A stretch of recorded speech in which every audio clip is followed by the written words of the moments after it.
boa tarde. Good afternoon. Eu chamo-me I am Venâncio, mas antes de eu começar a but before I falar, start my presentation, I'd like to direct a very special thanks, because for my country, Mozambique, this is a historic moment. What's going to happen today? Because this is the first time that Mozambique has the privilege to be on this stage, this noble stage, arranged by the Human Rights Foundation. I would also like to thank especially the CEO of the foundation, and all the dedicated team that has helped me and supported me, Javier, Keita, Nicole, Mariana, Nelwin, and a beautiful lady who's interpreting here, Maria Angela. So I'd like to ask you to give them a show of hands. I'd like to say that I come from Mozambique, a middle-class family, lots of children, 9 children, 4 older brothers and 4 younger sisters. So I'm right in the middle. In math, what you call the bisectress. I've always had this tendency to protect my younger sisters and the weak and the vulnerable, because in my area, there was a lot of intimidation among the young people. So I started to practice martial arts to protect my weaker sisters and to help and protect the youth in my neighborhood. And then this desire to serve others was awakening me. So in the backyard of my parents' house, I opened a little gym in a school, open to all, to everyone in the area. This burning desire to defend people, to protect the weak, it was something that grew inside me. And then I became a TV commentator. And I started to denounce corruption, injustices in the country. But at one point, I felt that was not enough. I was a very well-known commentator in the country, but I felt that I needed to do something more. So I stood for local elections. And then later, about 12 years ago, 2013, I come into the active political life. 2 years later, I became a representative of Parliament, National Parliament. So I used the Parliament's floor to denounce injustices, to denounce scandal after scandal by the government. And this is why, still in Parliament, I became the first and the single voice in opposition that was a member of the inquiry committee that investigated the largest financial scandal of the history of the country, which was worldwide known as the hidden debt scandal. I knew this was risky, very risky, but I was not born to be silent. So in 2024, last year, I see that a movement is growing very strong in the country, struggling for structural and definite changes in the country. So I wanted to join that movement, and I ran for the presidency of Mozambique. It was a gigantic leap, but I won the elections. So it was a landslide. It was just like a rolling force over the country. But the regime that has been installed for 50 years continued doing what they've always done. Steal votes, manipulate the results, and replace truth with lies, and try to manipulate the truth. And they attacked civilians and imposed themselves by the force of arms. So this is what happened in 2024.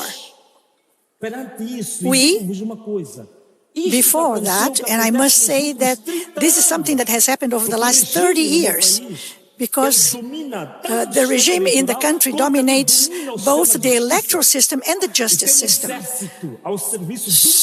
So they work for the party, not for the nation. But we didn't sit still.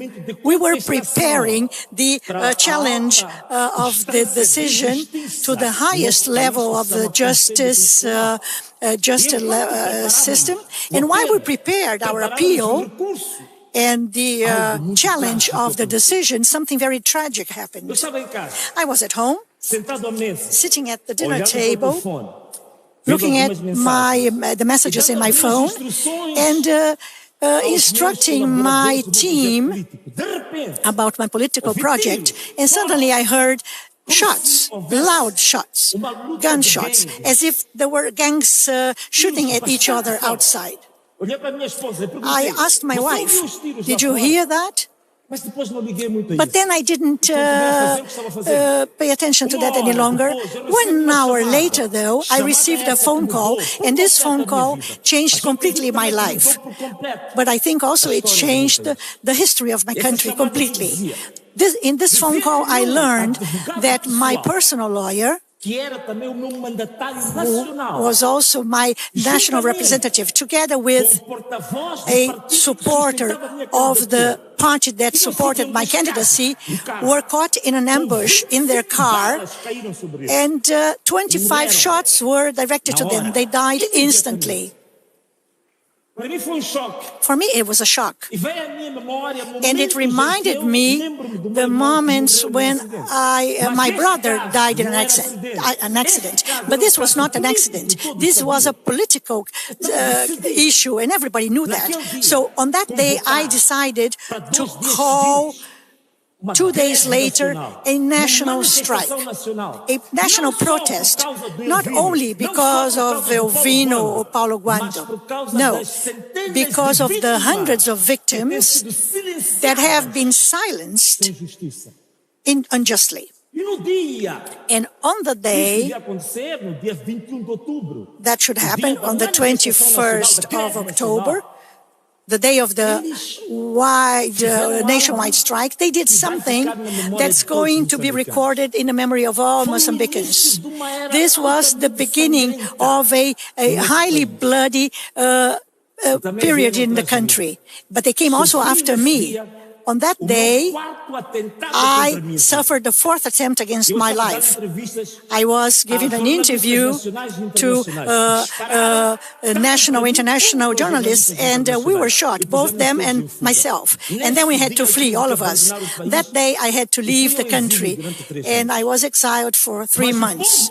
But the people raised arms. They went to the streets. They took to the streets to manifest their anger. But they encountered an unparalleled brutality from the police. After 5 months,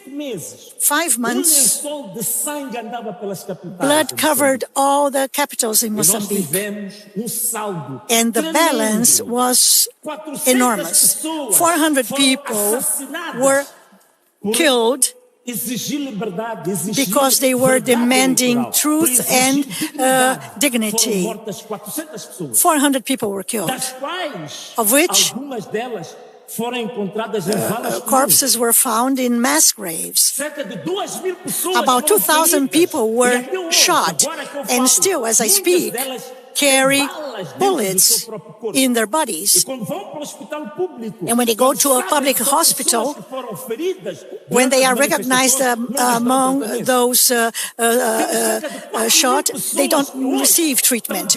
4,000 people today are locked up in prison as true political prisoners. My financial director, a very sweet lady with a brilliant career in the bank, spotless. An older lady was also arrested, Gloria Nobre. She's sitting in jail today. So, this is what we have. Our country is bleeding. Our country is screaming. Our country is in mourning. And I'd like to say something. I came to this point with an interesting history. I was myself a member of the Frelimo party. My father was a senior member of Frelimo. He was in charge of the largest insurance company in the country. And I saw Frelimo as something pure or immaculate, something like a spot of perfection within a world of imperfection. But as I learned more about the party, I found out that the party was destroying more than building the country. It has become a criminal organization with different criminal oligarchies. They traffic with weapons, drugs, lumber. They practice abductions, children or child prostitution, and traffic in human organs. So I lost faith in Frelimo and started to support and align myself with the most vulnerable. And there's more to that. This is not a problem exclusively of elections. No, Mozambique today is one of the richest countries in the world in terms of human resources. The northern province of Cabo Delgado is today suffering a wave of terrorism, is one of the richest provinces, counting with marine resources, graphite, gold, diamonds, gas, oil, unending resources. Of the 15 rare earths in the world, we have 9 reserves of 9 of them. But ironically, it is the most miserable and poor province in the country. So, friends, the question is, did I come to you to describe this tragedy alone? Did I come here to report the misery that affects my country? No. I also came here to say that Mozambique needs your help. Mozambique needs your help of all of you here. We need to have a country that abides by human rights, a country that's more transparent in the management of resources. We need a country that is truly democratic. We need a country that can recover the genuine principles of democracy. But we also, in private terms now, I am putting together a new political party called Ana Malala. We are waiting for the government's authorization of the party so that we can start functioning. But we need also your help in the creation of the party, because so far it is the single voice in Mozambique that still resists against this oppressive system that takes care of justice, the press, and the opposition parties. So this project is a project of hope.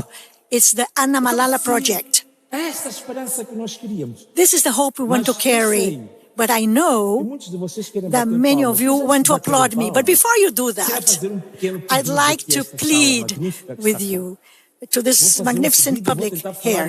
I'm going to try to speak English now. And I would ask you to stand up, please, all of you. Can you stand up, all of you? Thank you very much. Thank you.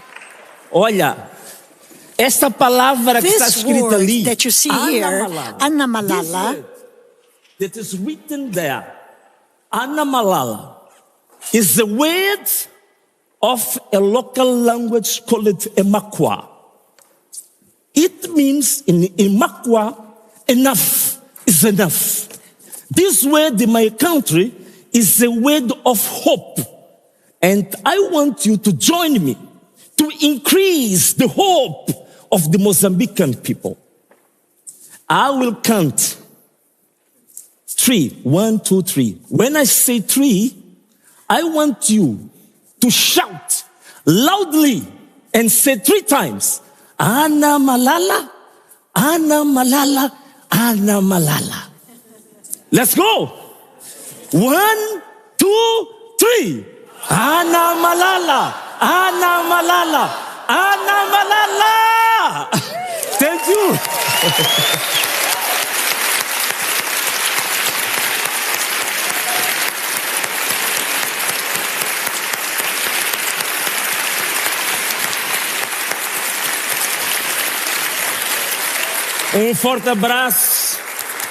forte abraço, beijo e tchau! I want to embrace all of you and say goodbye.